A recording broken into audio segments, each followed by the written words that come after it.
Good, e- Good evening to one and all. On behalf of the C.P. Ramaswamy Air Foundation, we welcome all to the launch of Dr. Shashi Tharoor's book, The Battle of Belongings, on nationalism, patriotism, and what it means to be Indian, followed by the discussion between Dr. Tharoor and Mr. J. Sai Deepak. Kindly switch off your mobile or keep it in a silent mode. Please don't remove your mask throughout the evening.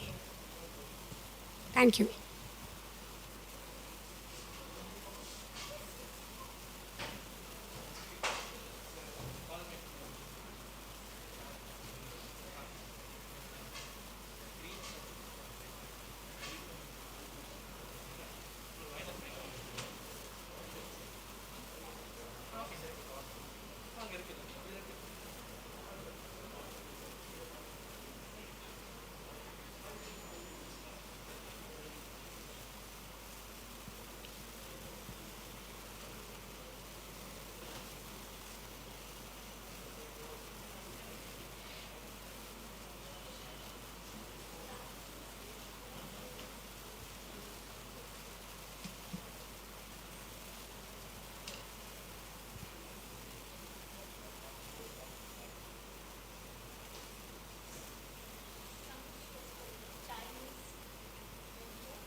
First, invocation by Mr. N. Srinivasan.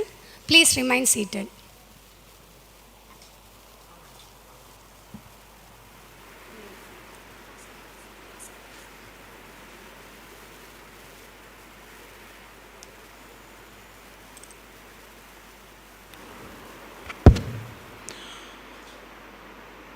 சாந்தி நிலவ வேண்டும், எங்கும் சாந்தி நிலவ வேண்டும், ஆத்மசக்தி ஓங்க வேண்டும், உலகிலே சாந்தி நிலவ வேண்டும், ஆத்மசக்தி ஓங்க வேண்டும், உலகிலே சாந்தி நிலவ வேண்டும். கொடுமை செய்தியோர் மனமது திருந்திட நற்குணமதை புகட்டிடுவோம். கொடுமை செய்தியோர் மனமது புகிழ்ந்திட நற்குணமதை புகட்டிடுவோம். மடமையச்சம் தவிர்ப்போம், மக்களின் மாசிலா நல்வழியை புகட்டிடுவோம். மடமையச்சம் தவிர்ப்போம், மக்களின் மாசிலா நற்குணங்களை புகட்டிடுவோம். திடம் தரும் யோகி நாம் தந்தை, திடம் தரும் அஹிம்சா யோகி நம் தந்தை, ஆத்மானந்தம் பெறவே கடமை மறவோம், அவர் கடன் தீர்ப்போம், களங்கமில் அறம் வளர்ப்போம். சாந்தி நிலவ வேண்டும், ஆத்மசக்தி ஓங்க வேண்டும், உலகிலே சாந்தி நிலவ வேண்டும்.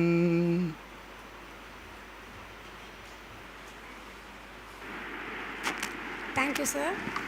I invite Dr. Nandita Krishna, President, the C.P. Ramaswamy Air Foundation, to welcome the gathering.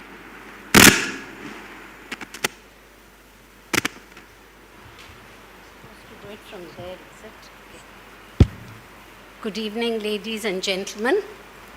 I have great pleasure in welcoming all of you here this evening though I think I've made myself the most unpopular person in Chennai, because we have a limit of 50 people. And you know the law, that we cannot fill in more than that.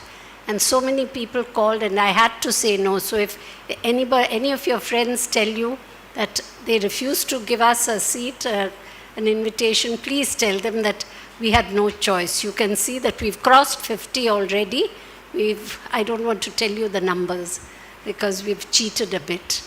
Any case, I have great pleasure in welcoming all of you, and especially our three very eminent writers who are with us today. Firstly, Mr. Timeri Murari. It was very kind of Tim to agree to launch the book at very short notice.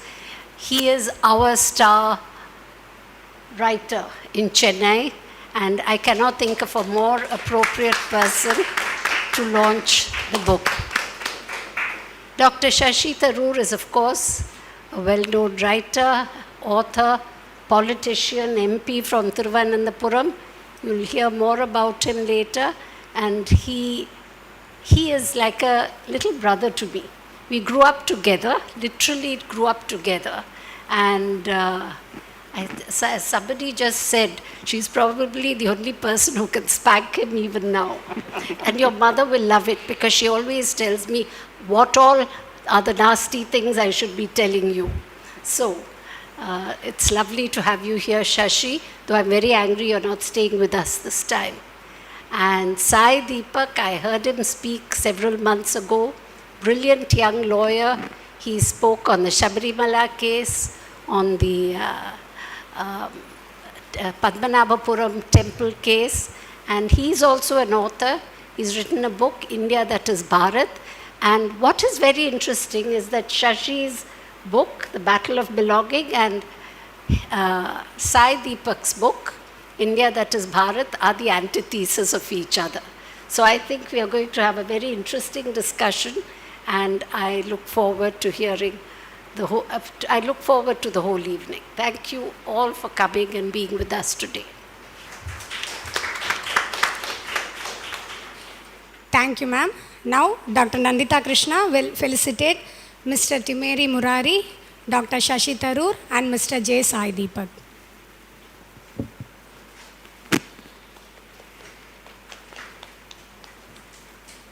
Thank you, Nandita. Thank you. Thank you.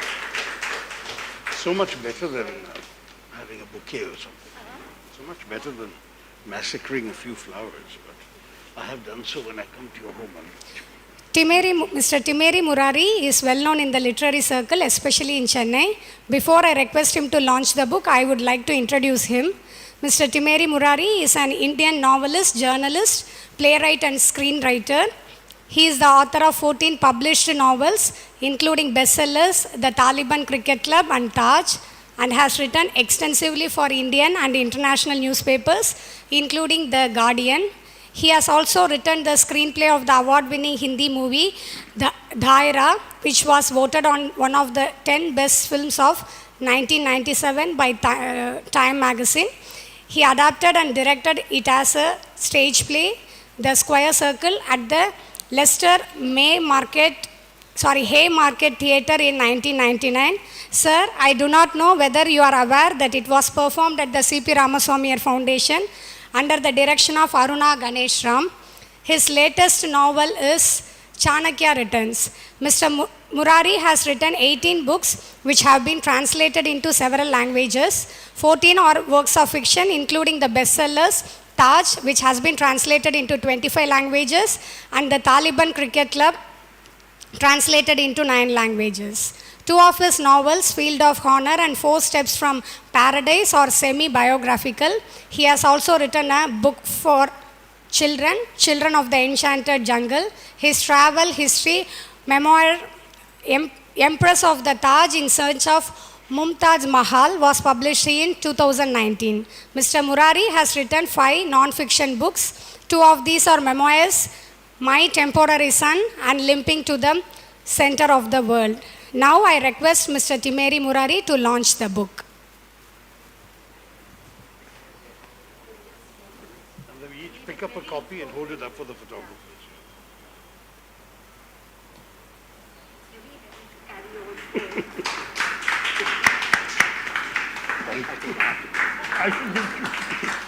Please, sir, come here. Come here. And we'll all hold it up. Thank you, sir. Thank you. Yes, I agree. Since we're all talking anyway.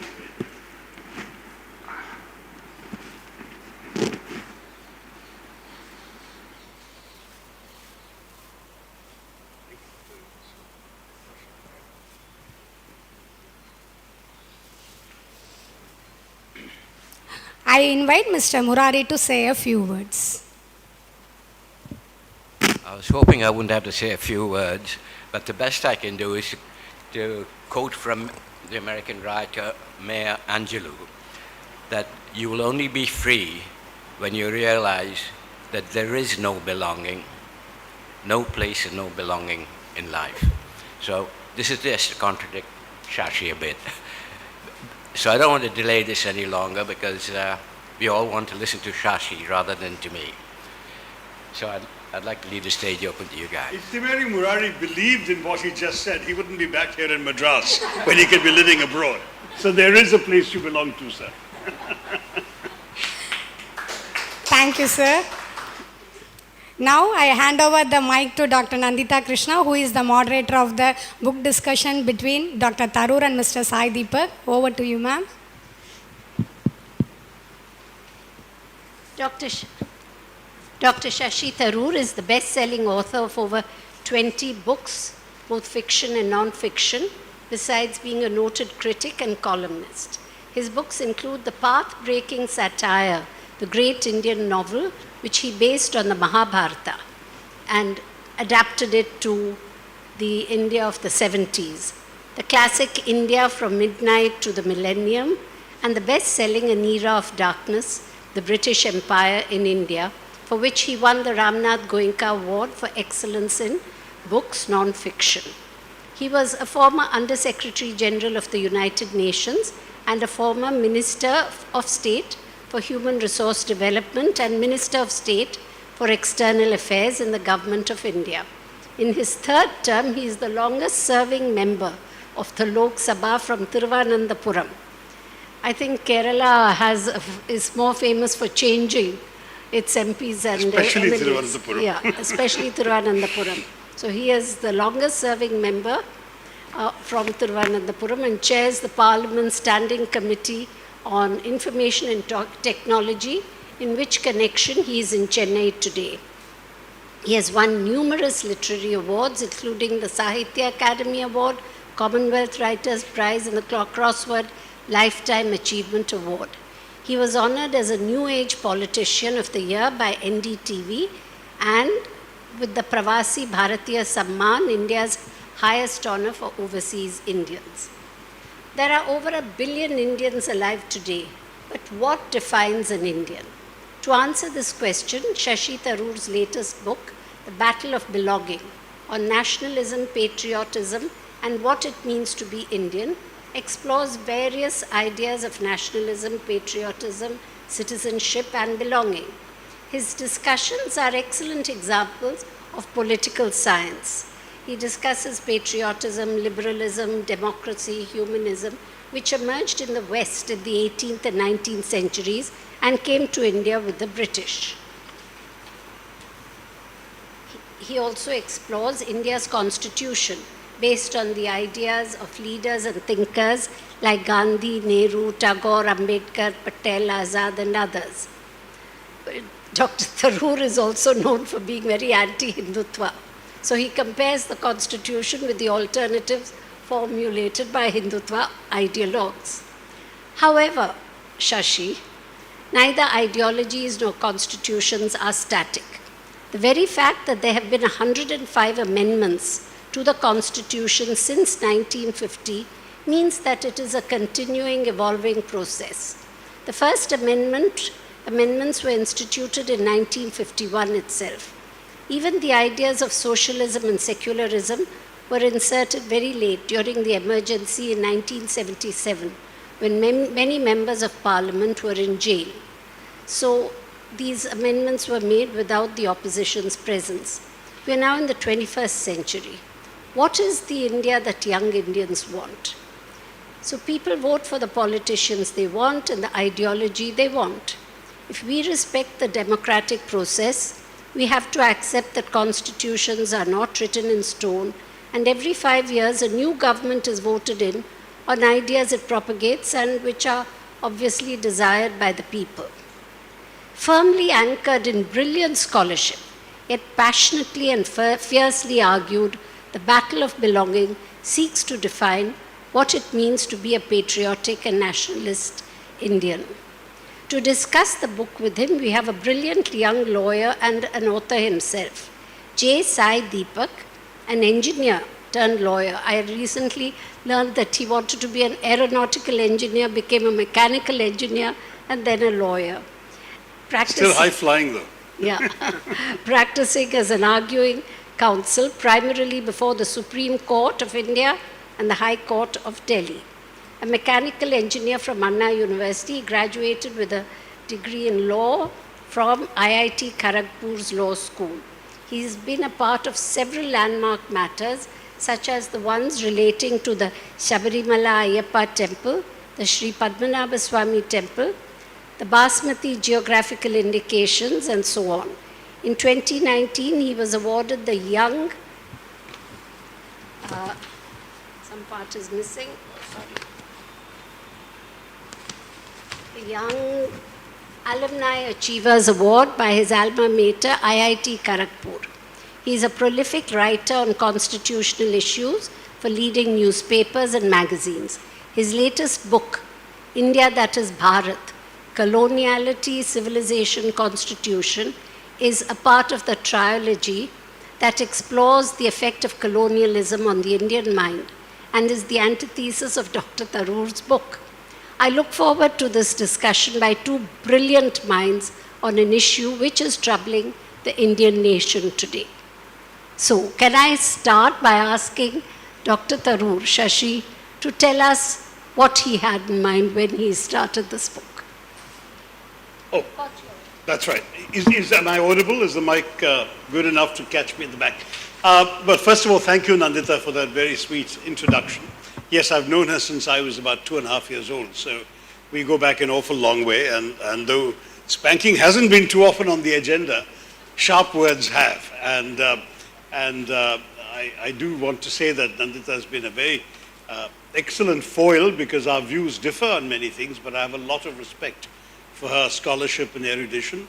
And when I wrote my book, Why I'm a Hindu, it was to Nandita I turned to read the manuscript. From her perspective, she's also, in fact, I would argue, probably more serious scholar of Hinduism, and her insights and comments, including disagreements, were extremely useful in finalizing that book.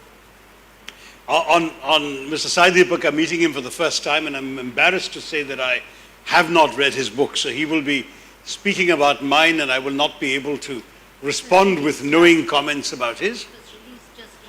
Oh, it was only released last week, so I have a good excuse. Since last week, I have been running around the country on an official tour of the Parliamentary Standing Committee on Information Technology.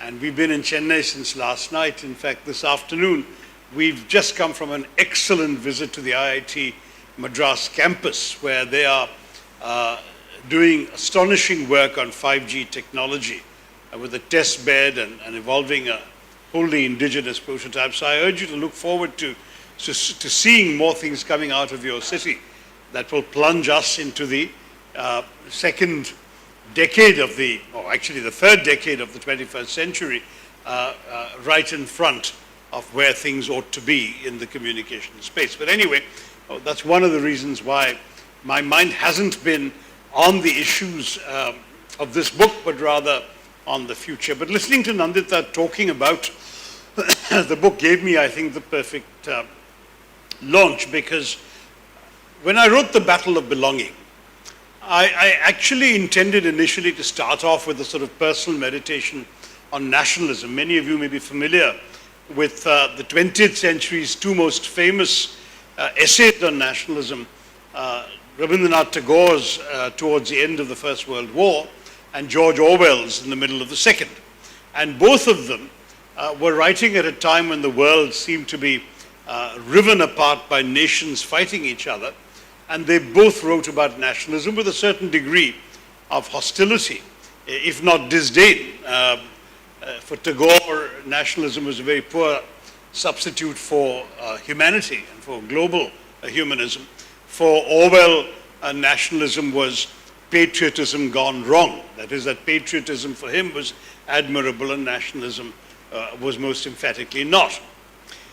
I thought it was time to rethink some of these ideas from the perspective of the second decade of the 21st century, and to look back on what we have in many ways learned and seen of nationalism globally since these two very great minds addressed themselves to it, as well as how these ideas have been applied in the Indian context. And in my case, as I began contemplating how I would address it, I realized I'm not Tagore or Orwell. I really need to also dig into the scholarship that exists as a vast literature of scholarly writings, particularly, as Nandita said, by political scientists on the subject. And whereas when Tagore was speaking, as he was at that time in a series of lectures, or Orwell was writing, one could sort of get away with it. And if you want, there's one more in whose company those two belong, and that would be the late 19th century speech turned essay by the French scholar, philosopher, political philosopher Ernest Renan, who talked about what is a nation for the first time in modern terms. And I thought, since so much has happened, I need to see what the scholars are saying. And by the time I'd immersed myself in the scholarship, I thought it was necessary to at least give a summary of what all these very serious thinkers are thinking about before getting into what I wanted to say. So the net result is a somewhat longer book than I had intended to write when I started out. But here's what it tries to do. In the beginning, the first 100 pages or so is essentially a summary of the state of global literature on nationalism and on belonging. In other words, I've taken Tagore, I've taken Orwell, I've taken Renan, I've taken also a lot of the scholars. Benedict Anderson, who famously said that a nation is an imagined community. Many other scholars that perhaps non-political science buffs may not have heard of.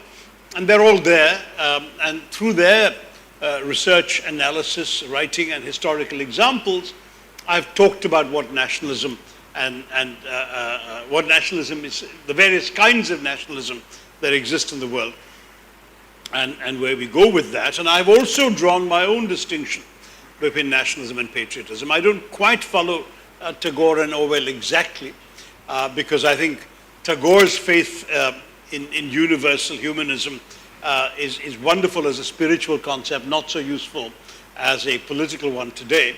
And Orwell's sort of almost visceral hatred of nationalism was very much influenced by what he saw of nationalist movements in Europe in the 20s, 30s, and early 40s, whereas today we see that there can be good things about nationalism as well in ways that Orwell was not prepared to admit. But I actually valued his distinction between nationalism and patriotism, and I too, building on Orwell, came to the view that there's a very important distinction, which is that patriotism is about love for your country, simply because it belongs to you and you belong to it. The way you love your mother. You may not claim that your mother is the most beautiful woman in the world or the most perfect woman in the world, but she is your mother, you love her.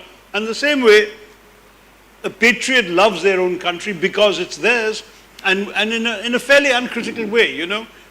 You love the streets, the sounds, the smells, the people, the languages, the music, the cadences, the flag, all of that.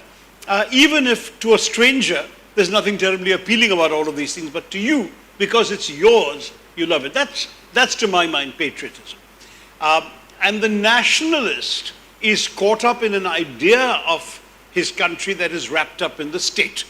That is the flag, the army, the sometimes ruling ethos as well, and very often the nationalist defines his allegiance in opposition to others.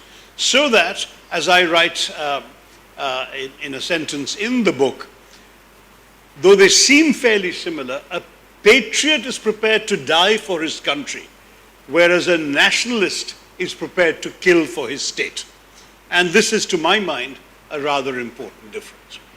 Then I analyze these various kinds of ideas. I talk about the whole typology of nationalisms, but I essentially come down to a clear division between two kinds of nationalism. Nationalism that inheres in immutable factors of identity.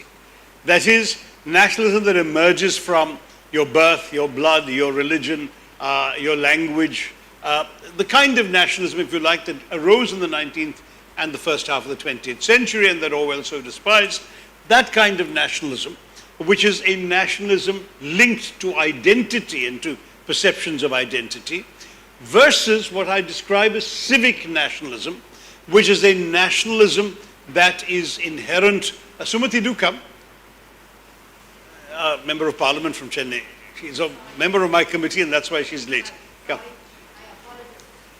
So the civic nationalism is a nationalism that is not anchored in identity or other immutable factors you can't help from birth, but is anchored in constitutions and institutions. And civic nationalism implies a voluntary participation in civic society. You can migrate to a country and become a participant in that country's nationhood.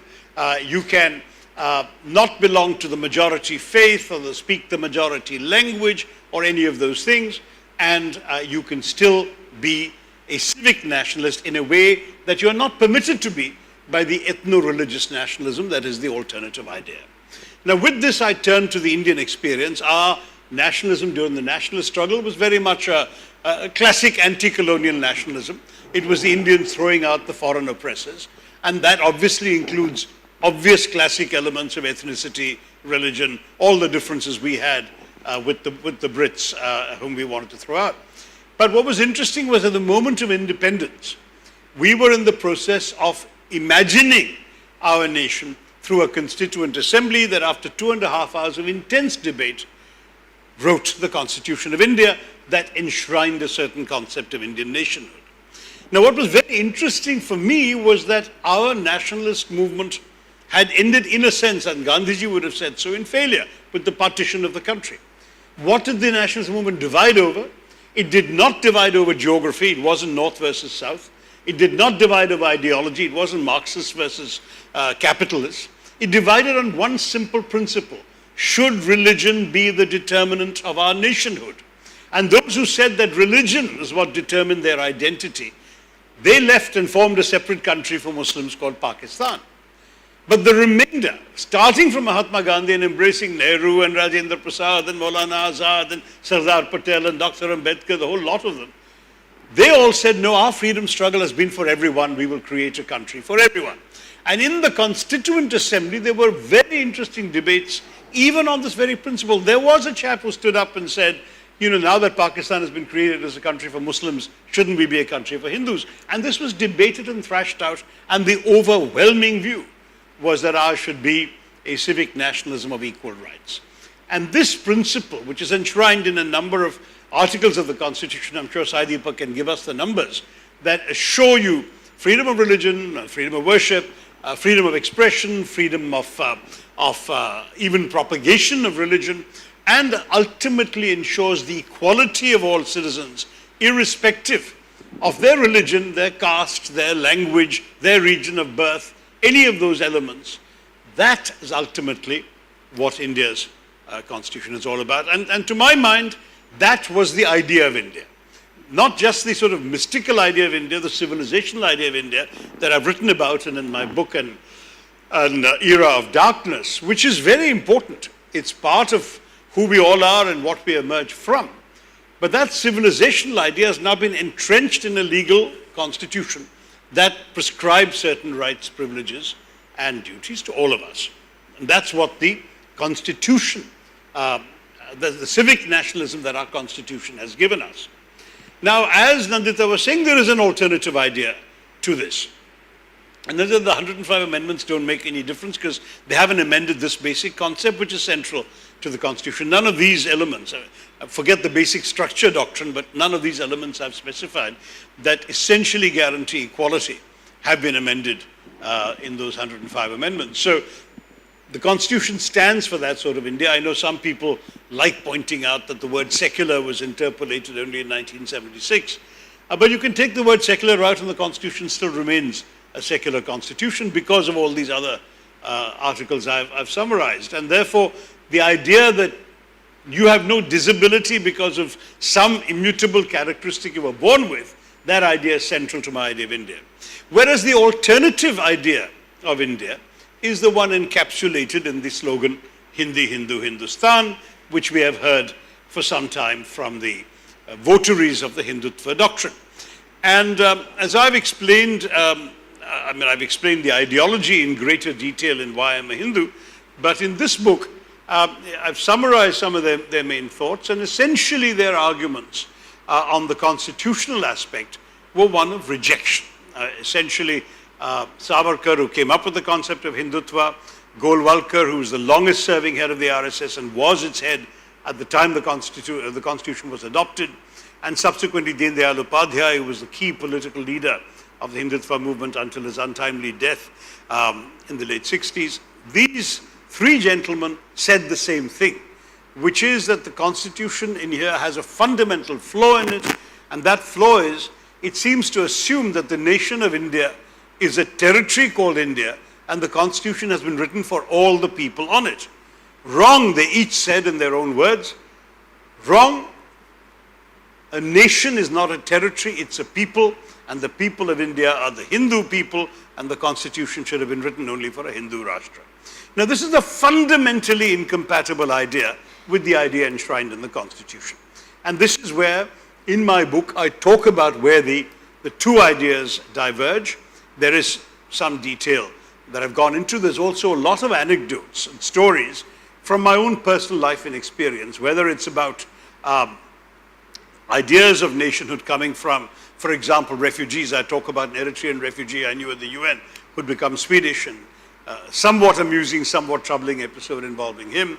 I talk about a couple of non-ethnic Indians I know, as it were, or non-passport Indians who fought to win Indian passports. One just passed away last week, my Australian professor at St. Stephen's College, David Baker, who recounted with some wry amusement how astonished these officials in Delhi were that in those days, in the 60s, 70s, a white man would be busy demanding the right to surrender all the privileges that came with his passport to become a humble Indian at a time when travel was so much more difficult for Indians and so on and so forth. So I talk about why he wanted to be Indian, and I talk a very different story about a gentleman who was the first Pakistani official of the United Nations in 1948, the president of the Students' Union of Lahore University, very then a bright young man in his early 20s who passed Pakistan's competitive examinations and became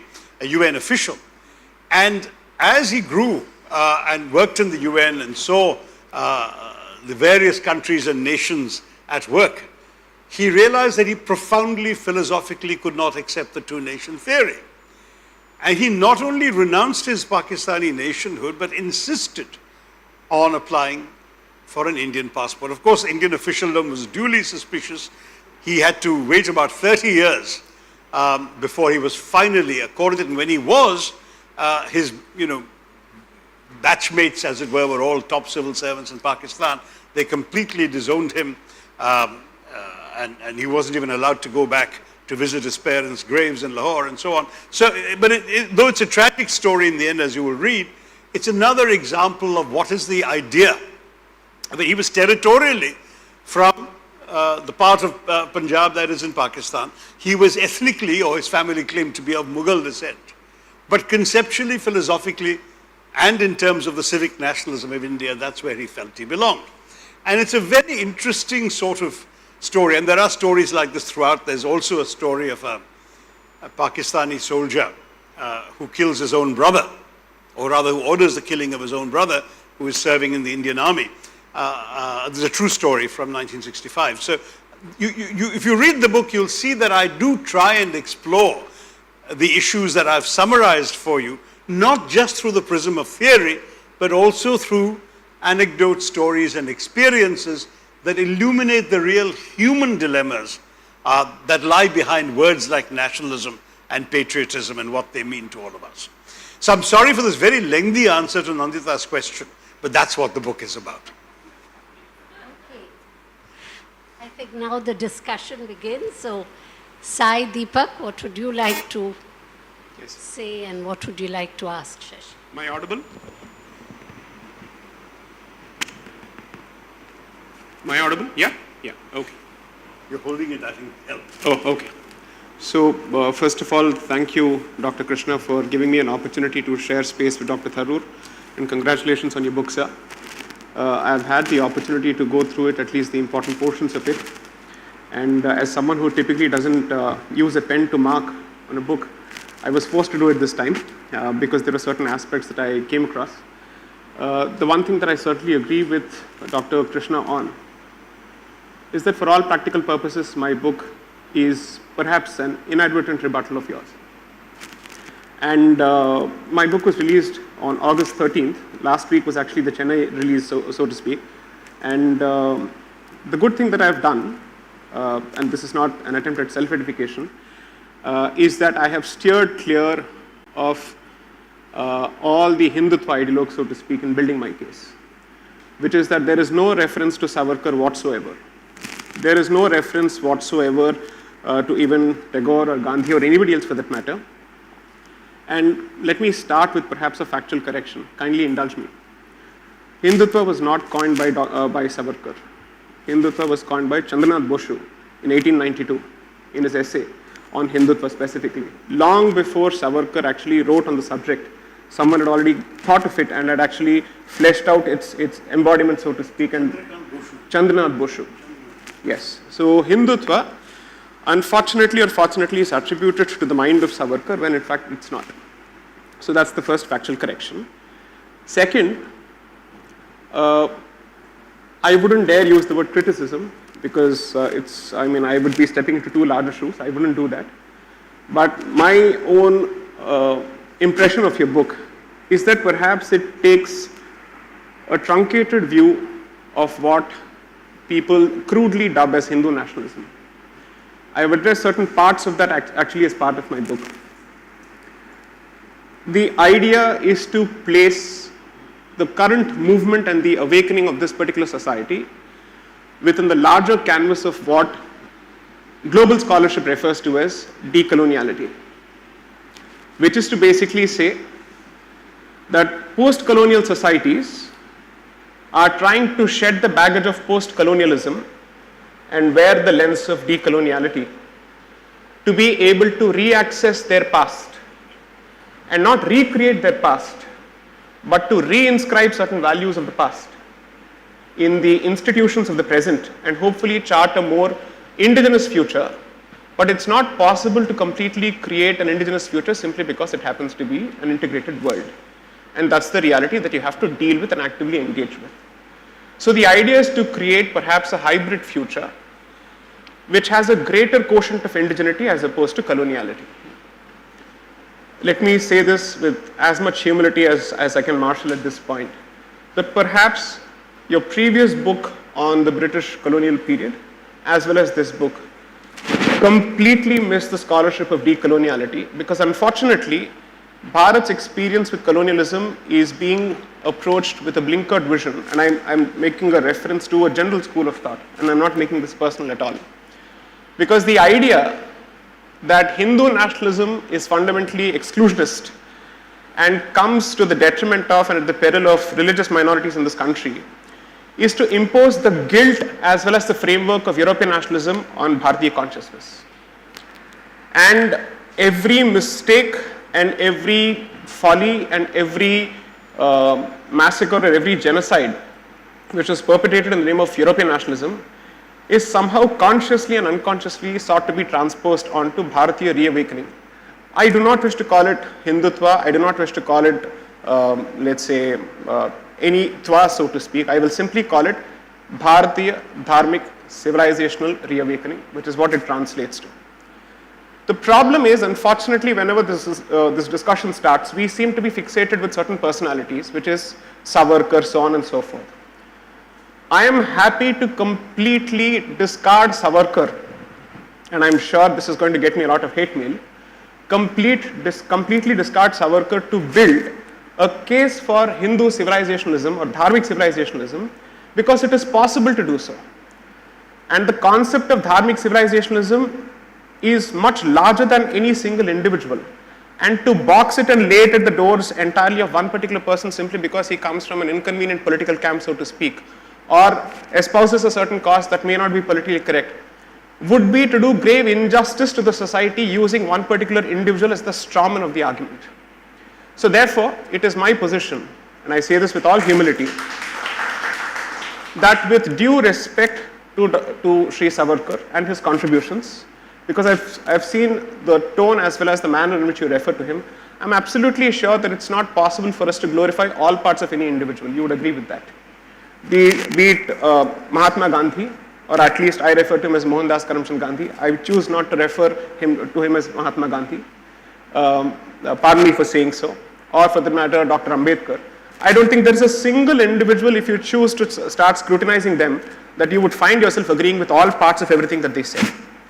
Be that as it may, you try and make do with those parts which you believe, define them, characterize them. Therefore, for all his flaws and whatever they may be, Savarkar was effectively putting forth a position which was already in public domain, and he was capturing a certain spirit. But be that as it may, I don't wish to be the mouthpiece of Savarkar here. The point is, it is possible, and it must be so, that you look at this particular concept of Dharmic civilizationalism independent of the lens of European nationalism.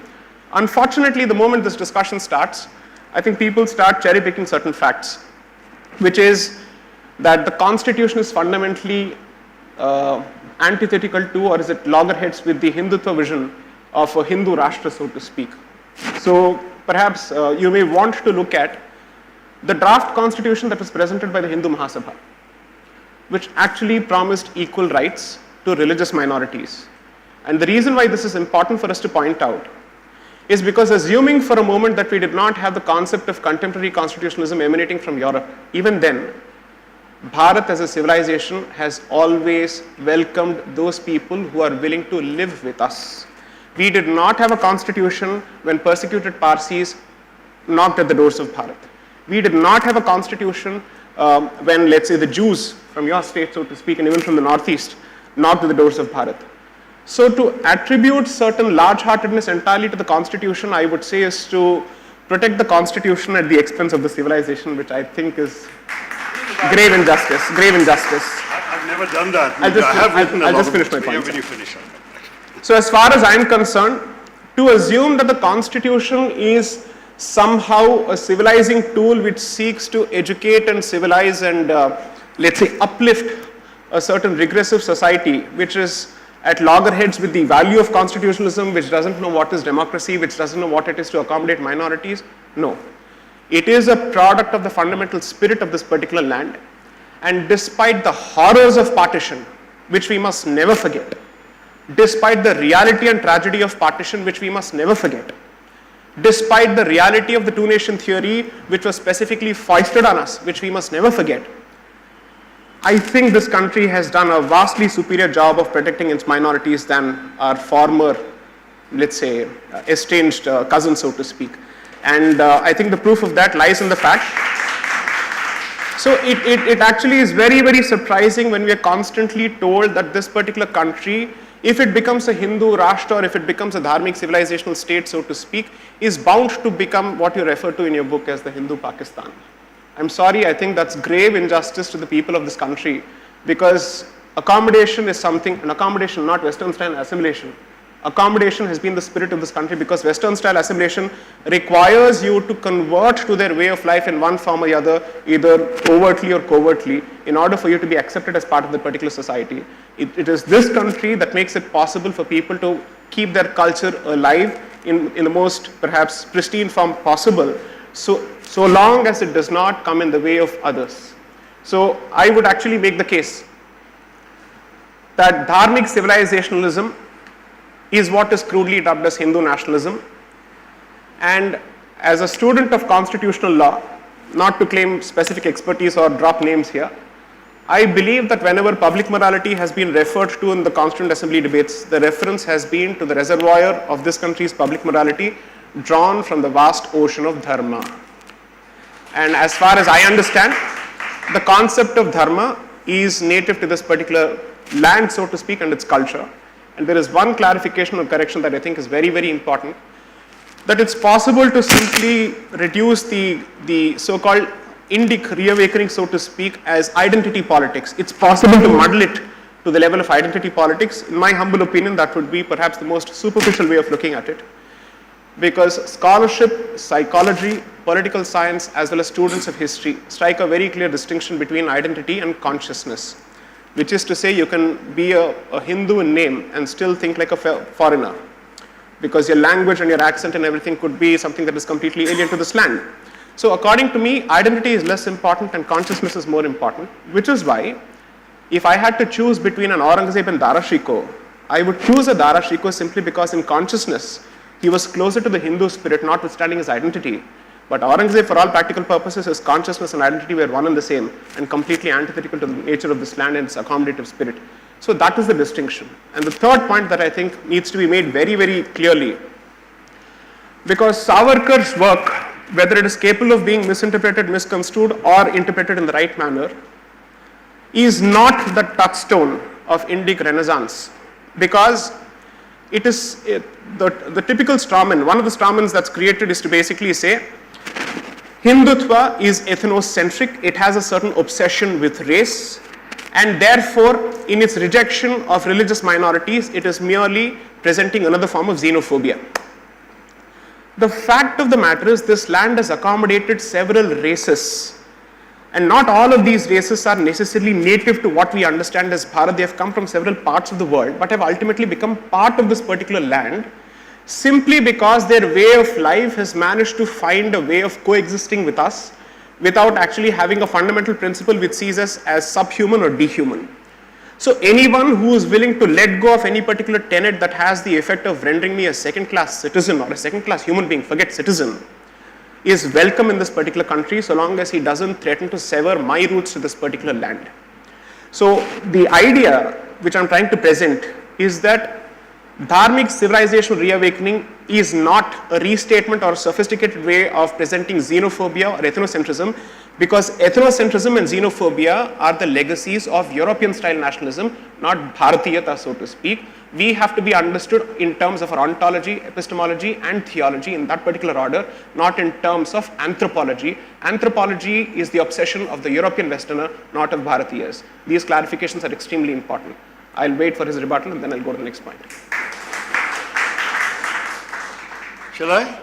Well, in all fairness, I think you've said some very interesting things, some very provocative, but some that I don't disagree with. And what worries me is that you choose to criticize me on the basis of setting up a straw man of things I haven't said. I've written rather extensively on something. I think I first wrote about Dharma in the Great Indian Novel 40 years ago. And so it's not as if 32 years ago. And so it's not as if these are not issues I've thought about. I have no difficulty with the notion of the dharmic civilizational roots of our culture and of our country, but I would rather follow the Vivekananda view of what Hinduism is all about, as I have explained at some length in the book Why I'm a Hindu, rather than the view that has been encapsulated by Savarkar and his followers, including those who are today in power and who have put Savarkar's portrait in Parliament and hailed him as one of the great icons of Indian nationalism. And the reason is that Vivekananda is very clear. He was extremely proud of his Hinduism. But what was he proud of?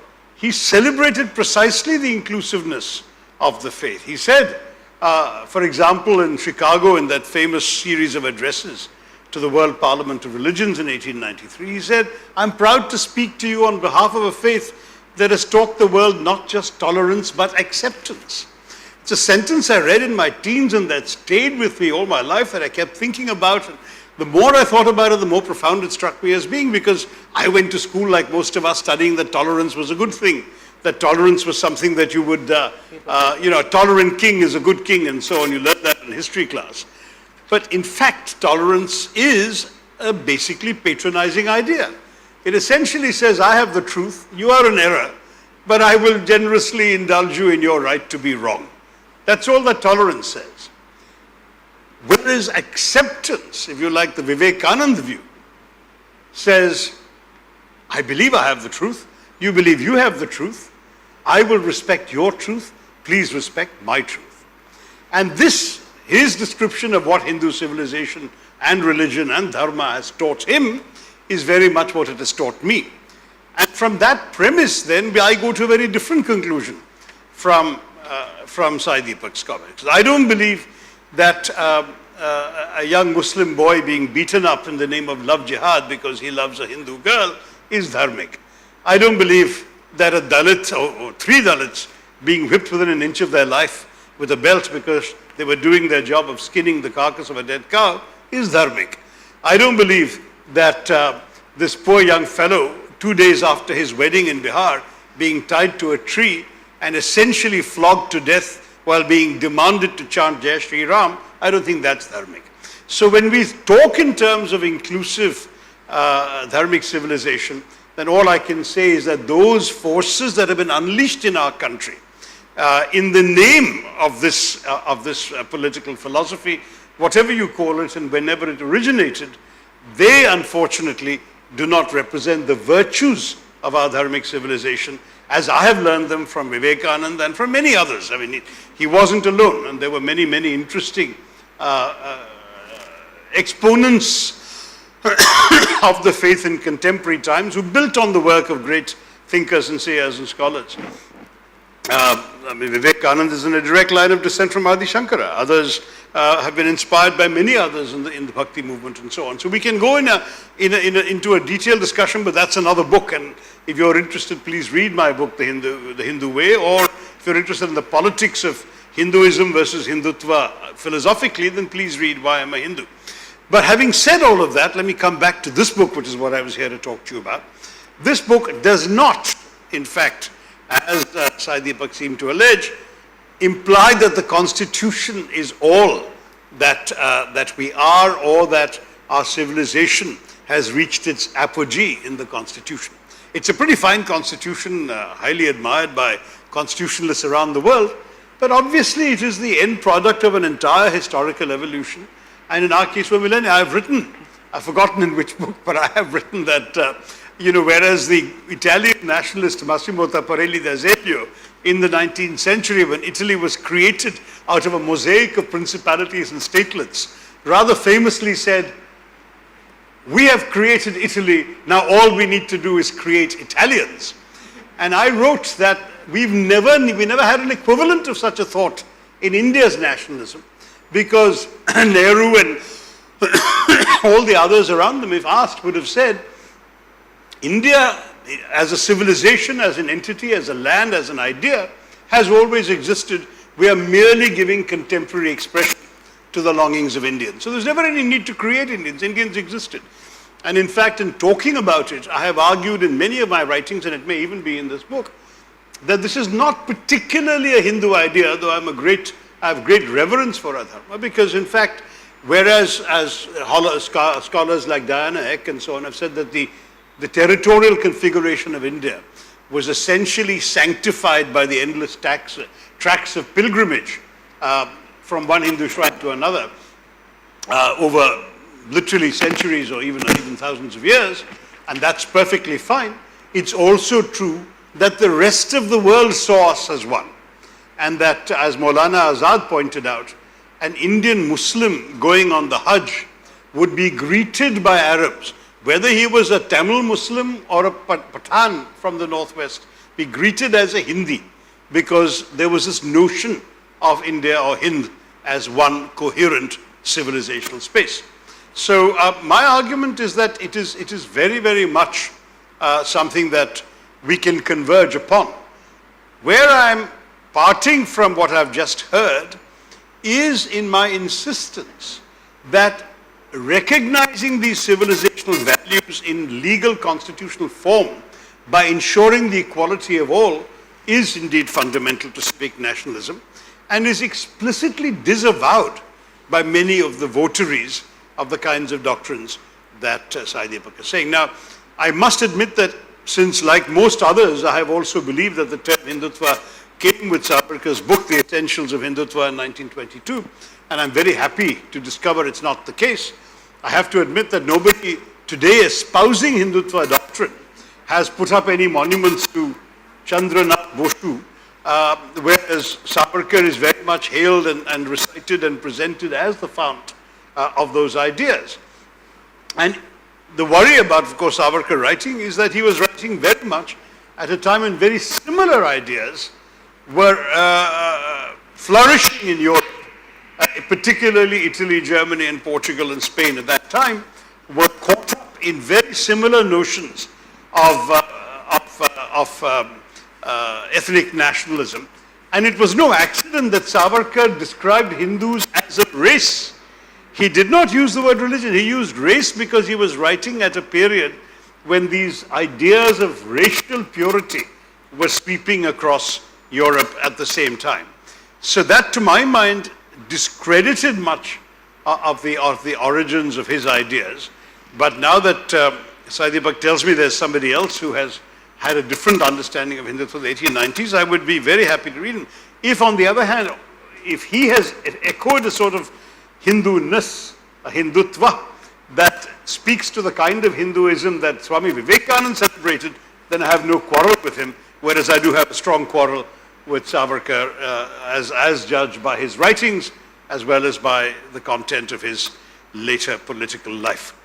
I think I'll leave the key disagreement to that, because I think that's where Sai Deepak has anchored his arguments, but I see has taken some notes, so I look forward to hearing his counter thrust and to responding to it.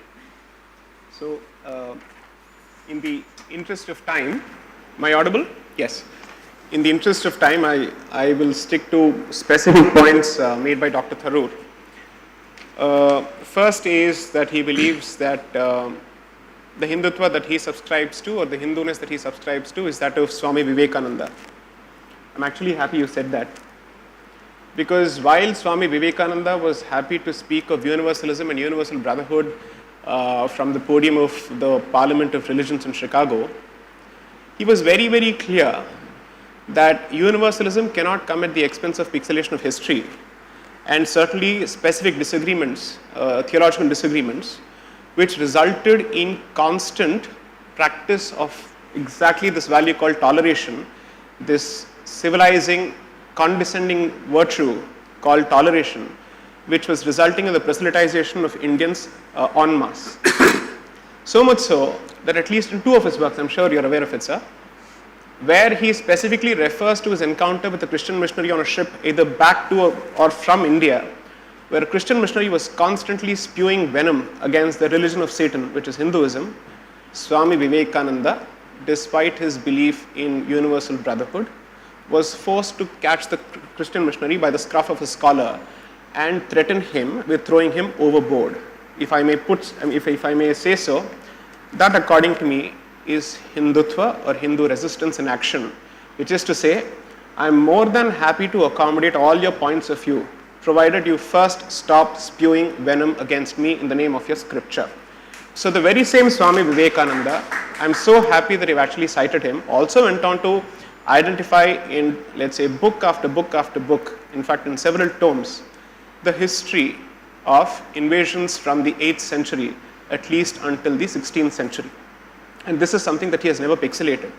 So the great thing about these stalwarts or civilizational icons is that they were very clear that there is no inconsistency between recognition of the universal character of dharma and what dharmic communities and civilizations have been subjected to in the name of vidharma. Let's not call it adharma, let's call it vidharma.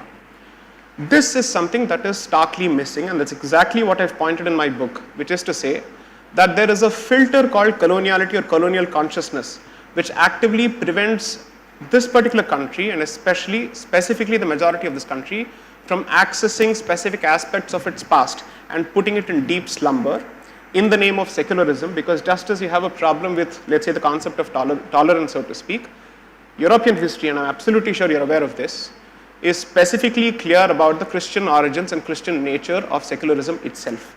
Such being the case, I think when this particular community stands up and says, I have had enough of secularism, and I've had enough of this inclusivity that is specifically telling me forget everything. You keep citing Dalits, you keep citing everybody else, but you don't wish to talk about the treatment of Kashmiri Hindus and the specific causes behind it. You don't wish to talk about what exactly has happened in Bengal immediately after elections from the 2nd of May. You don't wish to talk about, let's say, certain pockets being created in Assam in the name of religion, dare I say. You don't wish to talk about what is, according to me, the longest running insurgency in this country, which is the creation of a crown colony in the northeast, and therefore there is Nagalim for something. Please Google up what they specifically are fighting for. It's Nagalim for, and a religious figure is specifically mentioned. With all these insurgencies going on, surprisingly, it is the Hindu who is the constant subject of scrutiny, whereas everybody else is spared scrutiny and the rod. So therefore the point is, the Hindu has proved herself, not himself, herself, because Sabarimala, herself, to be more than open to reform in every possible way, because way before untouchability was abolished under Article 17 of the Constitution, the temple entry movement was initiated by the Maharaja of Travancore in 1936. That was already done. So several people, inward-looking people, were more than happy, if at all the Dharma Shastras warranted it, they were more than happy to say, we have to move on. So therefore, I am merely saying that this particular community perhaps doesn't get the credit that it deserves, and it gets, let's say, more scrutiny than it deserves, whereas everybody else is spared scrutiny. That's point number one. Point number two, any concept must be understood, as Dr. Tharoor rightly points out, in historical context. I completely understand, but it should not be divorced from the unique cultural experience and historical experience of any community. So nationalism, when spouted by a European who is fundamentally a colonizer, is not the same as nationalism from Savarkar or anybody else who is the victim of colonization at the end of the day, who has witnessed two successive waves of colonization running for at least 1400 years. So to say that when we speak of nationalism, it's the same as European supremacism, I'm sorry to say, is to compare apples with oranges, where you're divorcing the entire history and focusing exclusively on the statement. Here, when we speak of nationalism, it is merely a call for throwing off the yoke of colonialism of two kinds. Therefore, this should not be compared with Europeans for the simple reason that you're comparing the victim with the oppressor and the aggressor. That, according to me, there couldn't have been a greater insult to a victimized and a colonized community. That's point number two. And I'll just make one more point, which is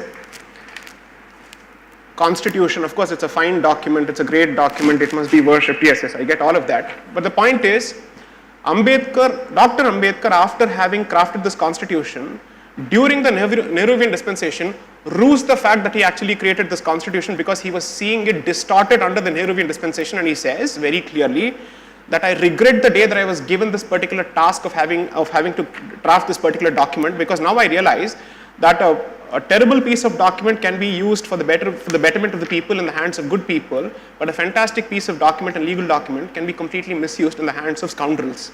I don't, and this I'm not even paraphrasing, I'm using his words exactly.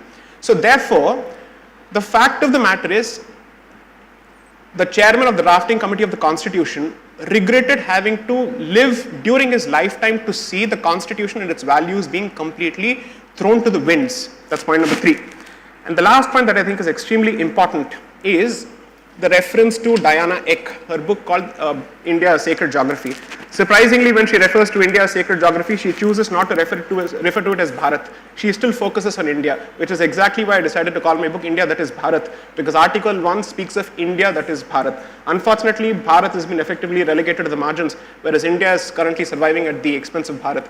The problem is, if you look at the introduction of Diana Eck's book, because I've had the specific opportunity to deal with it in my book, she recognizes the fact that as far as this country is concerned, it was created as a consequence of a network of pilgrimage centers. And therefore, there's a triple matrix of nature, culture, faith, epistemology, and patriotism coming together to create this entity called Bharat. But there again, she says, but Hindu nationalism, no. So the problem is, it's surprising that she regurgitates the very same scholarship of Radhakumar Mukherjee of 1914. She comes out with the very same scholarship on sacred geography of Jadunath Sarkar, of R.C. Majumdar. But we are more than happy to cite a foreign scholar by the name Diana Eck as opposed to Radhakumar Mukherjee, Jadunath Sarkar or R.C. Majumdar, which according to me is proof of coloniality or colonial consciousness, so to speak, that we still seek the validation of someone sitting in Harvard. So it has to be someone of Indian origin educated abroad, or it has to be preferably a Westerner who's educated abroad, all of them telling us, of course you're great, you have our validation, you have our blessings. So that's exactly why I said perhaps we should have, let's say, a face-off as far as India, that is Bharat and the Battle of Belonging is concerned, simply because Diana Eck represents everything that is wrong with Western academia. She, according to me, represents what's happening on the September 11th, which is dismantling Global Hindutva Conference. We are not discussing Diana. I'll leave that. Let me quickly, Right. but very briefly, just touch on these 3-4 points. First, on this question of the word secularism and its English, its European origins, I fully understand, because secularism came up very much in the context of a certain history of church-state relations, and that's where it came from. But I have said in my writings for 30 years that I'm not particularly fond of the word secularism. If you look up an English language dictionary, secularism implies a distancing from religion. Whereas in India, we have practiced secularism to encourage a profusion of religion. So in practice, I say that pluralism is a more appropriate word. Bahuswarata in Malayalam, and I suppose also in Hindi. But we have this diversity in our country that's part of our reality. So secularism is simply shorthand because everyone has been using it for so long they're used to it. When I say pluralism, I usually get a blank stare, but that's all I mean. The diversity, a variety of people in India, which I think we should all accept. That's certainly what I believe in. On the question of Vivekananda's robust refusal to accept being insulted, I'm 100% with him on that. After all, what does he say? He says, I am proud to speak to you on behalf of a faith that has taught the world not just tolerance but acceptance, which is also a message to people of other faiths. Don't try and tolerate me, accept me. I will accept you. I will accept that you're Jehovah, you're Ahura Mazda, your prophet, Yahweh, or anybody is, as far as I'm concerned, as valid a way of imagining the divine as mine is.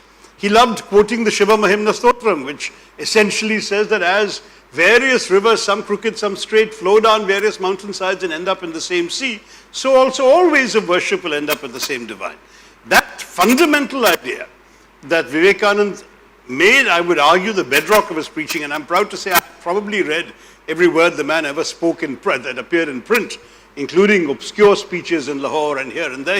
He was the great advantage for me was that, of course, Vivekananda did the bulk of his preaching and writing in English, and therefore I didn't feel I was reading his ideas mediated through a translator, and that made it all the more interesting.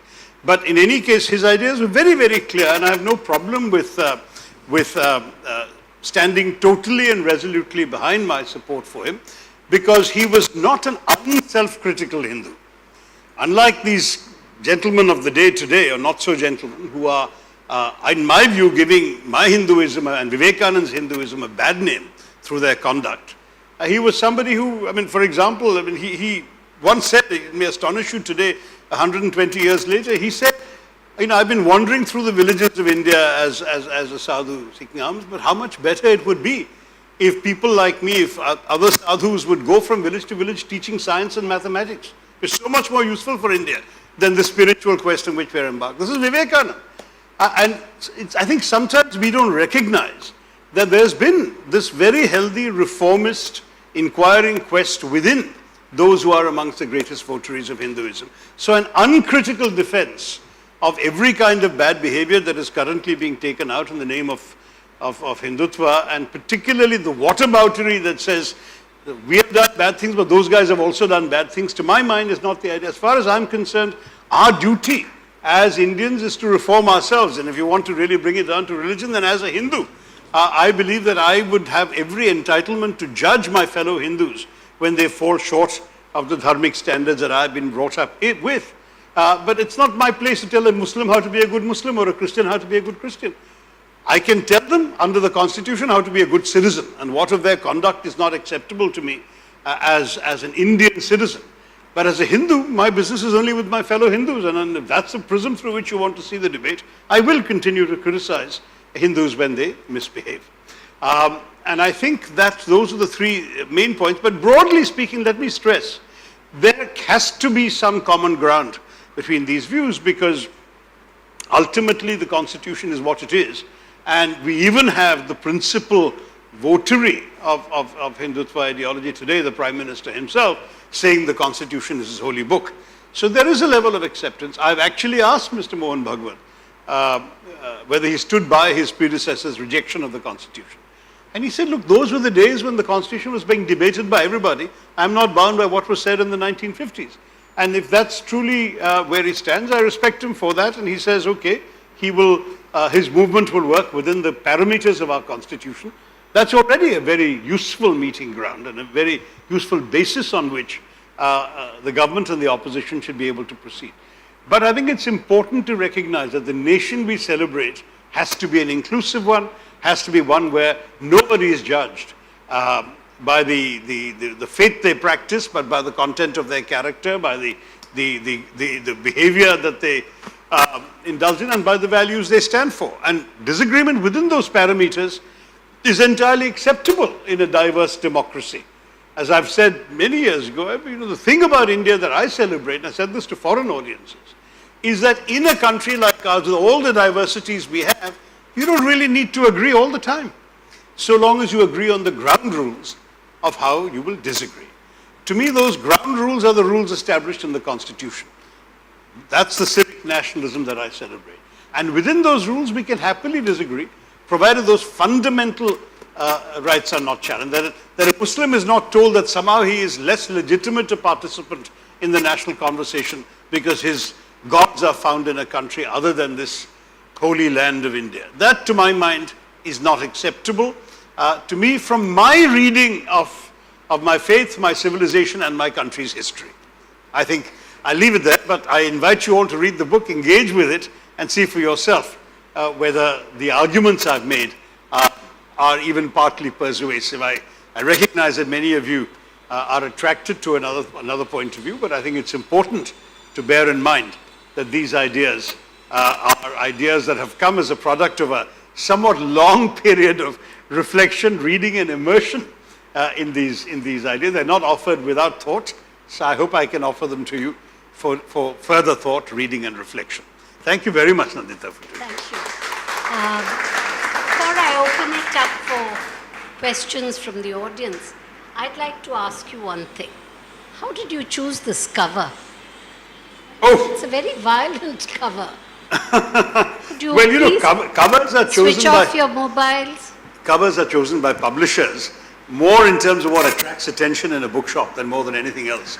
And you'll often find the same book in different countries having very different kinds of covers.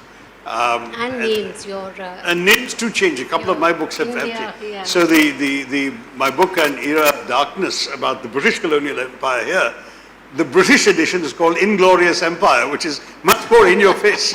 So there you are. Does anyone have a question? Yes, the gentleman in yellow. Meg. Do tell us who you are, and so we understand what the background is that you're coming from. I request you to just question Dr. Tharoor. Please, all of you, anyone who wants questions, don't make a speech instead.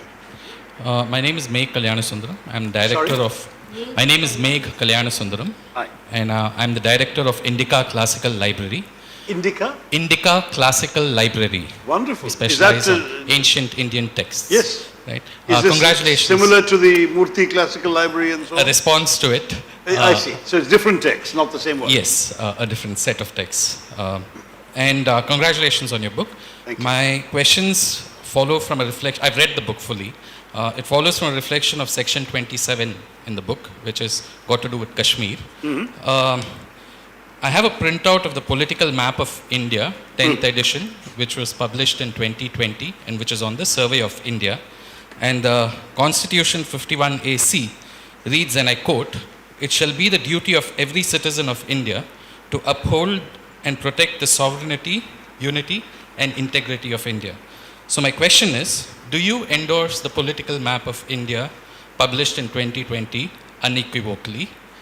Do you, pursuant to Article 51AC, consider it as part of your civic nationalist duty, to use your terminology. Very, very much. So this is the chapter on Kashmir that Correct. Mr. Kalyana Sundaram is referring to, Jammu and Kashmir. Right. And let's face it, if I respect the Constitution, I have to accept the decisions taken by procedures enshrined in the Constitution. As a Democrat, I am entirely entitled to criticize the way in which certain things were done. I have said so in Parliament, and I stand by my words then, and indeed much of what I've said in Parliament is reflected in this chapter, which is that I thought it was a very unworthy sleight of hand by which the constitutional provisions, the letter of the constitutional provisions was followed, but not their spirit. In other words, whereas to amend Article 370 you needed the consent of the state of Kashmir, which is normally a consent given by the elected Legislative Assembly of Kashmir, you sought that consent when the legislature is suspended and the governor you have appointed gives you consent on behalf of Kashmir. That is arguably within the letter of the law, but definitely no one will agree that it is within the spirit of the law. And so on and so forth. In fact, one of my concerns that many Tamil friends have expressed is that the sleight of hand we saw there could be applied to any state of India.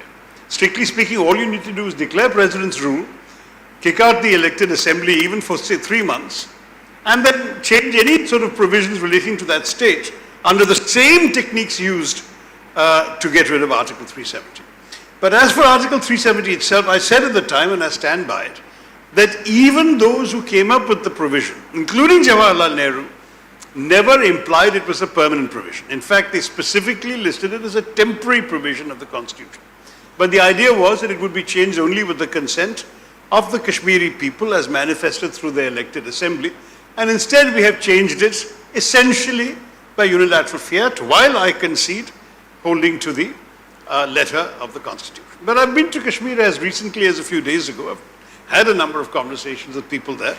And I think it's time for all of us to move on from that debate now. I mean, I've said what I had to say, and I said it at the time in Parliament, which is my job as an MP.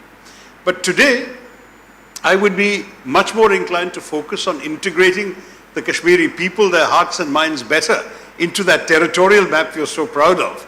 Because honestly, that is what I think is the larger priority. If we want to celebrate our democracy and our unity, that's where we should focus our energies. I had a good conversation with the Lieutenant Governor. I think he's got very clear ideas and is very much hands-on. A lot of things are happening. I hope we'll see elections as well and restoration of elected government. And that the statehood that they're entitled to. I mean, one Kashmiri politician said to me, I want the same statehood as Kerala, not the same statehood as Delhi. And that's fine, there's no Article 370 in Kerala.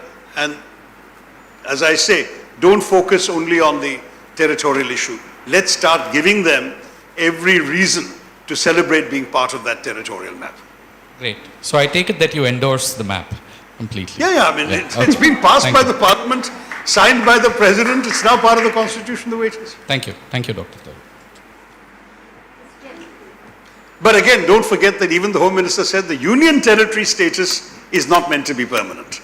Yes, So absolutely. that's part of that Absolutely. map, but it's not Absolutely. meant to be permanent, and I will continue advocating restoration of statehood. Correct. That's okay. Thank you.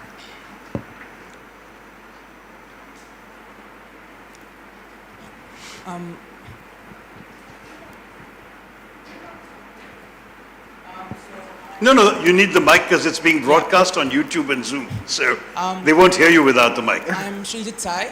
Keep it very close to you. I'm Yeah. Srijit Sai and Much I'm a better. student of information technology. I'm sorry? A student of information technology. Okay.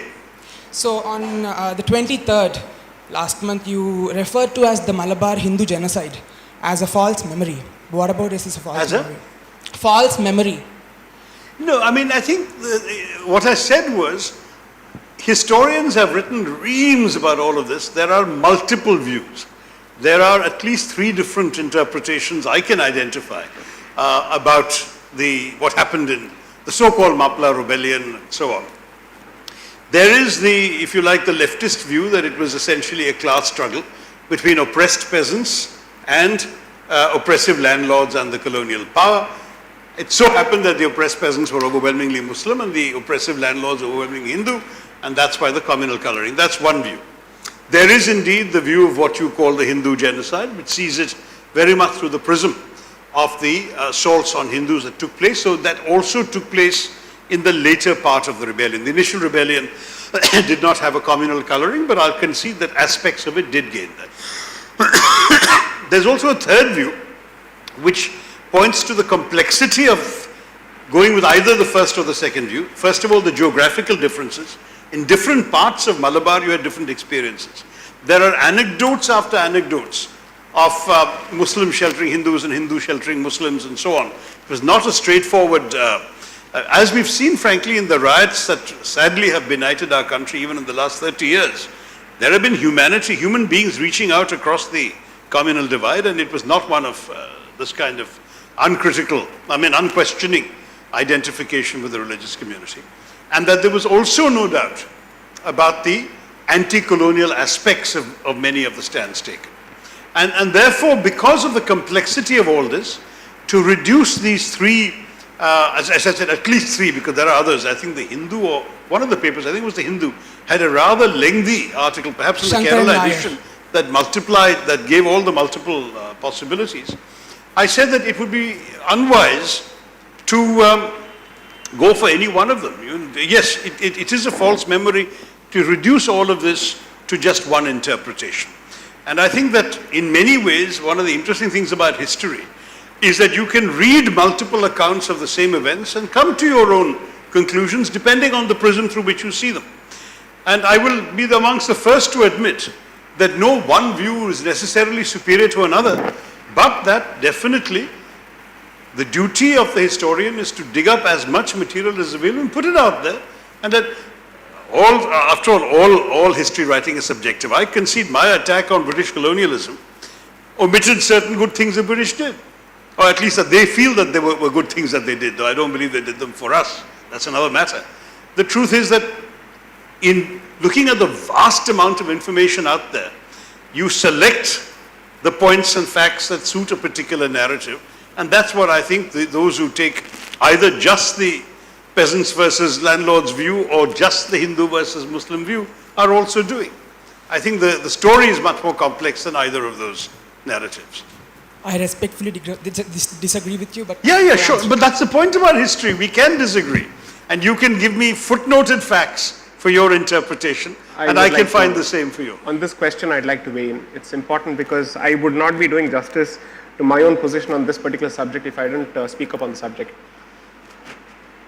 Be it in journalism or history, I think it is currently boxed by the tyranny of what I call forced symmetry and balance, which is to say that you throw up three different views and say all of them are equally valid, and therefore you must leave it to people to choose which of these is most comfortable to their position, as opposed to focusing on the more objective aspects of history which are demonstrable through clear evidence and facts. How do you judge whether an incident has a communal, let's say, flavor to it, or let's say a communal tinge to it or not, is not just on the basis of who was killed and who are the perpetrators, but on the basis of stated goals and intentions. Let us not forget that as far as that movement is concerned, the larger goal was to actually express solidarity with the establishment of the Ottoman Caliphate, so to speak, and to say that the dismantling of that particular caliphate is an attack on Islam, so to speak. Therefore, to say that this was a peasant rebellion, 20 years down the line, we'll have the very same historian saying that because most of the best houses in Kashmir were owned by Kashmiri Hindus, what happened there was again a rebellion of the proletariat, so to speak. That's what we'll be told next. In fact, that theory has already started, that the problem that most of the people had there was because of the affluence of Kashmiri Hindus. Therefore, what happened there was the same thing. You have another line of history basically saying that the person who demolished Somnath 12 times was doing this to effectively free the people from the oppression of the Brahmin there. Even that history has started. So therefore, I'm sorry to say this can't be accepted, because the fact of the matter is there is a clear solidarity with a movement which is Islamic in nature. Second, you see both the Hindu landlords as well as the British colonial masters, so to speak, as co-conspirators who are holding on to lands belonging to a particular religion. Clearly, the communal flavor of that particular entire movement is out in the open. There is really nothing to judge after that. The fact that a few people who were killed also belonged to the same religion of the perpetrators doesn't change the fact that the intentions were clearly communal in nature. Most importantly, it is to the credit of a lot of people who must have sheltered Hindus, no doubt. But let us not obfuscate and indulge in obfuscation when we say that the intention behind or let's say the trigger behind the movement was manifestly, avowedly, irrefutably and undoubtedly communal in nature. That is something that must be accepted, because otherwise we will start laying the groundwork for, let's say, for apologia for everything that has happened in this country.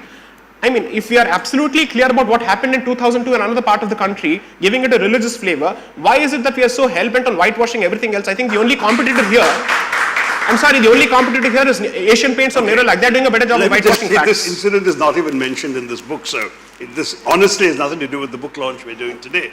But I should mention that there was a Khilafat movement which the mainstream political parties, including the nationalist movement under Mahatma Gandhi, had endorsed. And it took various forms throughout the country, mostly peaceful, and in some places the movement descended into violence, number one. But the Khilafat movement was not purely a Muslim movement, because non-Muslims were officially identified with supporting it, starting with Mahatma Gandhi and the Indian National Congress of the day.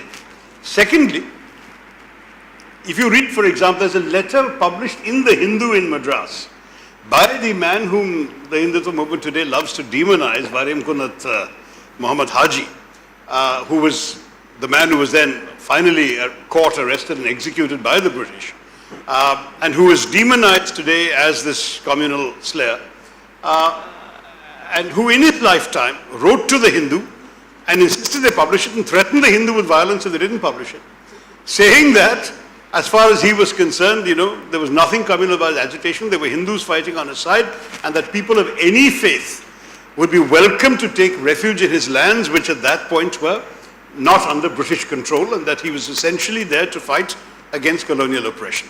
Now, when there are contemporary documents speaking to a different interpretation of somebody's view, this chap, this poor fellow, the Indian Council of Historical Research, has decided to strike his name from the list of martyrs of British colonialism in which he has appeared for decades, because suddenly he is being demonized as communal.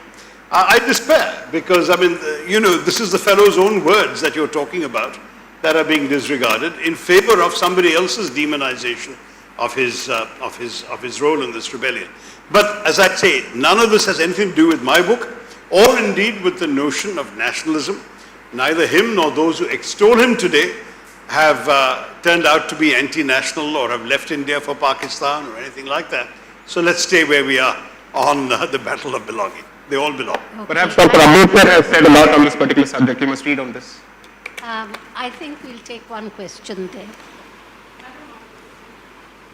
I think we've had a lot of...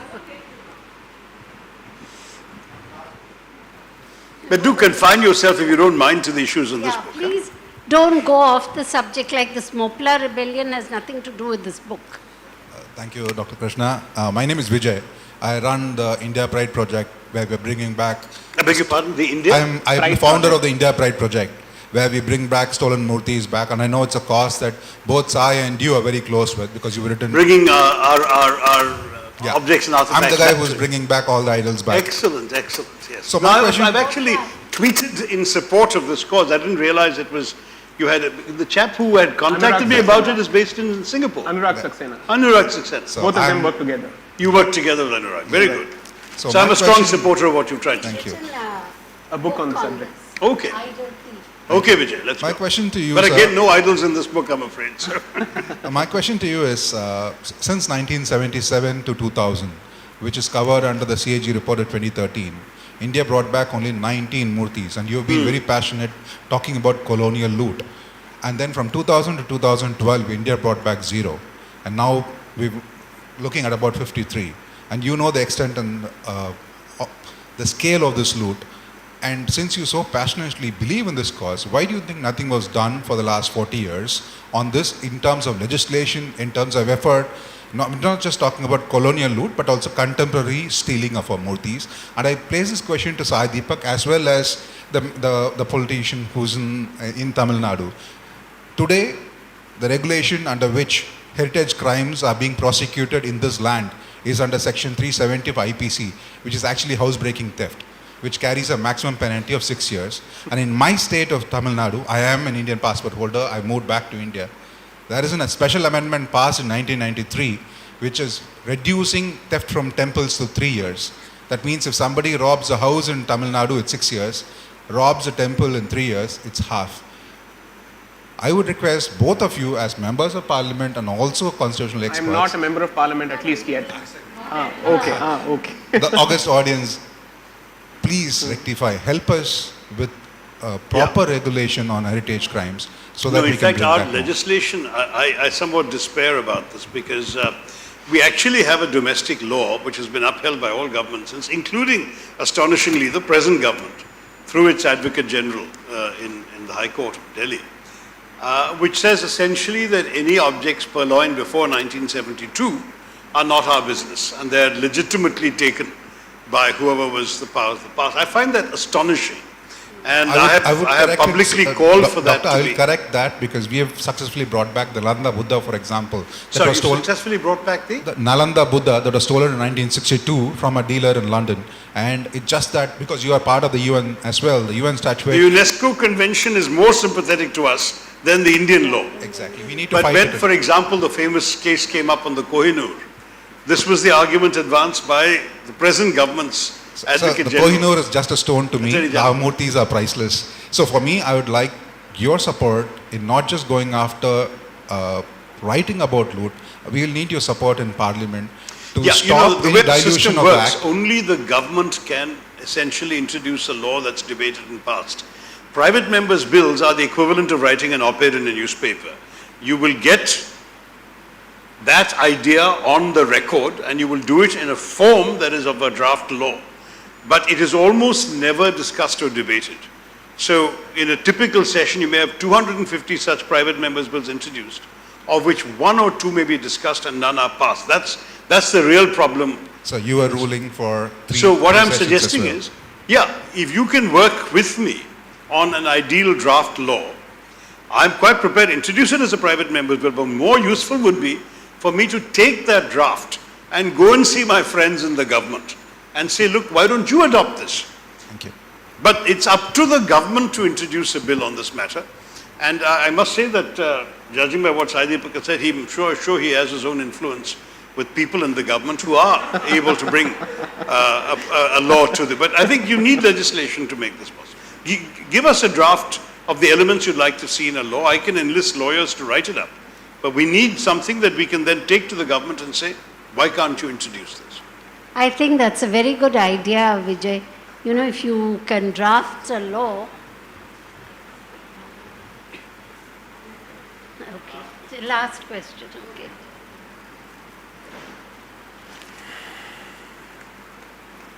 There are a lot of people waiting for him to sign his book. I am named Ravi K. Vallat. I am a human being. That's it. I just want one question. A young author is trying to, or rather got a lot of brownie points. The thing is, we are all forgetting that we are human beings. From day one till today, humanity is missing. You know, you kill that man kills you. I'm tired of that. Where are we heading? We just wanted to know where the humanity is lost. I don't want Mahatma Gandhi being named as Mohandas Karamchand Gandhi. All that I'm tired of. You understand? All I want to know is where are we heading? Who is going to try to coin the Vasudeva Kudumbakam? That's missing. You know, we are fighting for and against. Thank you. Thank I would you like very to get much, a sir. detailed answer. And I also belong to Palakkad, Alattur. I would like to meet you personally after this meeting. Sure, we'll be signing books. Thank you. Before I'm sorry, there are a lot of people waiting to get their books signed. Before we have the vote of thanks, I would just like to say something, and I've written about this more than once. I think what this country needs is a Truth and Reconciliation Commission. You know, where people sit across the table. I tell you what's my problem with you. You tell me what's your problem with me. And we come to a via media. I think Nelson Mandela thought up this wonderful idea, and many countries have replicated it.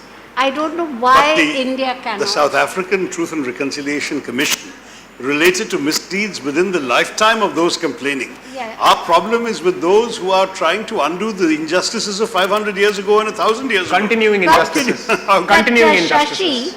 I think unless people give voice to it Correct. and bring it out and say, look, Shashi, you know, your ancestors did this to my ancestors, then after that we end up shaking hands. Don't forget that. And I think that is something we should try. Because how long are we going to keep on fighting? Correct. It is a fact that communities are fighting each other. And I feel that rather than going on and on fighting on issues which go back 1,000 years, let's sit together, discuss the 1,000 years, finish it, and go to the next 1,000 years ahead Better of us. resolved No, across I the think table we than on should the streets. focus on the future, because I'm worried that just focusing on the past wrongs, real or imagined or both, will merely scratch at wounds that are not being given a chance to heal. The truth is, we know a number of bad things were done, but they were not done by those who are living amongst us today. And therefore, for me, the worry is, by looking at history as a battle axe to hit people of today on the head with, is, to my mind, a deeply unconstructive approach. I agree with you there. It should not be a battle axe. I just feel that if somebody, you know, like this Mopla thing, somebody from Palghat says, this is what the Moplas did to my ancestors. Yes. And today's Moplas say, okay, I feel very bad about it, it shouldn't have happened. That solves the whole thing. You know, I feel sorry for you. It's like saying sorry. I've written about this particular episode as well, about my family on my mother's side being victims of the likely invasion of Tipu Sultan, and apparently a relative on the father's side being accused of having invited Tipu Sultan to come. So both family trees are, but this is history, and I'm quite happy to leave it in the past. And my point is that I think we really should now focus on what If I may, today and tomorrow are going Just to to offer find us. middle ground with Dr. Tharoor on this particular issue, unfortunately, I think the twain can meet here, which is building on your argument with respect to the experience of colonization, where you say, in principle, a sorry is owed as opposed to an amount. I'm applying the very same logic to what has happened to other parts of the country through other dramatis personae. And in any case, wouldn't you rather that you resolve these issues sitting across the table than on the streets? Oh, definitely. I don't want to be going on the streets. Therefore, it has been. reparatory justice is a concept that is finding traction across the world. We are not even asking for retribution or reparation. We are simply asking for reconciliation. Reconciliation is perhaps the softest possible way of accepting and acknowledging something that has happened. Retribution is terrible. Reparation requires you to set things right. It calls for restitution. But reconciliation says, accept, move on so that you don't repeat. That, I think, is certainly possible. Let's hope so. It's a good note, a constructive note on which to end. With the native communities. The Native American. In fact, the Australians and Canadians even apologized to India for the Correct. Komagata Maru episode when they turned away the ship. So that was again 100 years ago, but the British can't bring themselves to say sorry. That's another matter.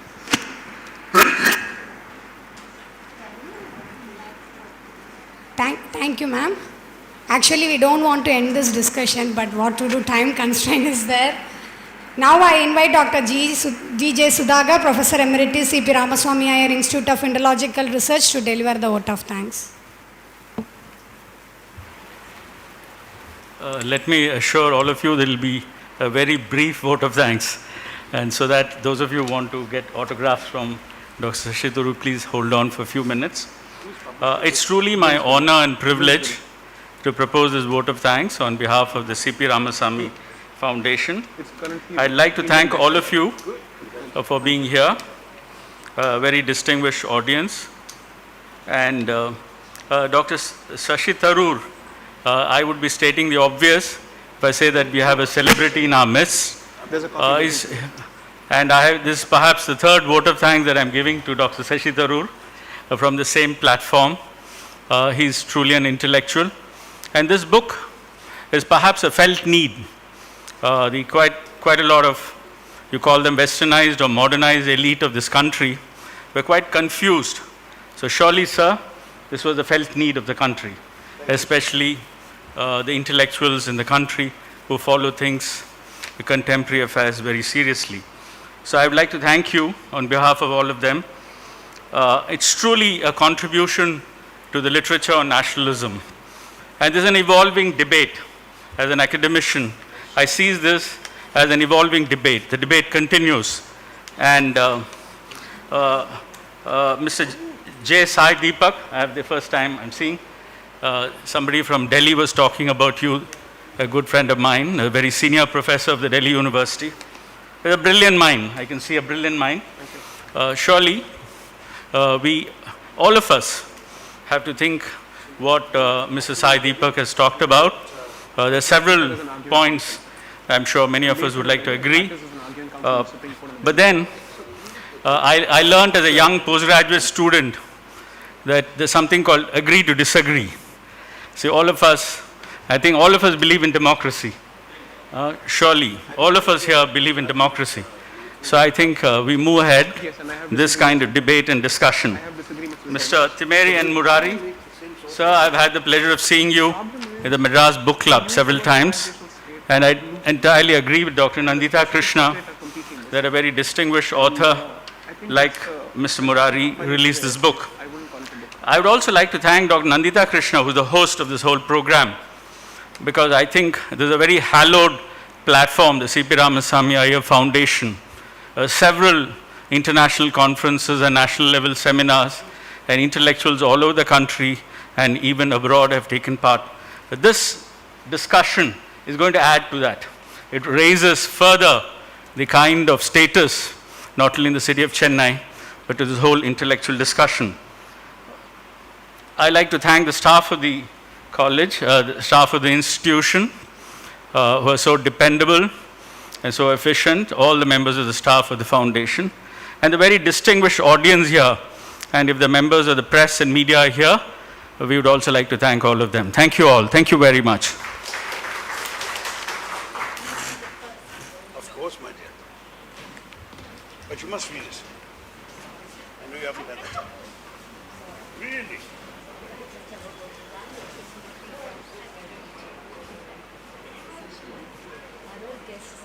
I know. You leave it to take a while, because I'll also go and have a drink with her if I'm to guide you. Okay. And you know that my chap is standing outside, they can disconnect, we connect. Before you get on, it will be an hour at least, I think. 9 o'clock. How far are you from here? Which is? Oh my gosh, that's about 35, 40 minutes. 45 minutes. You're going to give me yet another late night on this trip. I'll come back. I know you're doing this for me. I'll make it a How are you there? Keeping well? Not too bad. How's mom and the kids? The little one?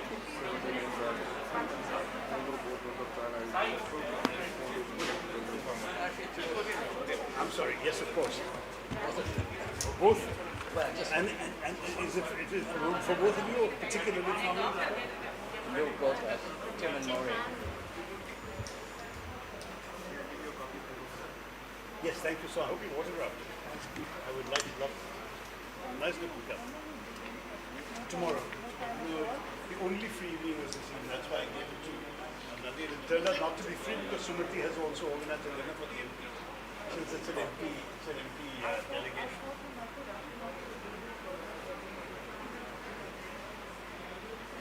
Don't let them know I'm here. I did get an invitation, but of course I couldn't have gone. The normal course I wouldn't have. Then it's all right. Perfect. I'm sure they are, everyone. Nandita was saying she got so many more requests and she could accommodate. Sure.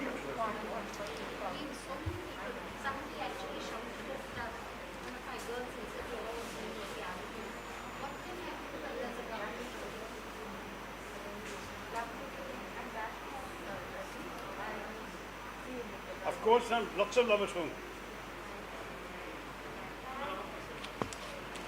You, of course. I hope you did.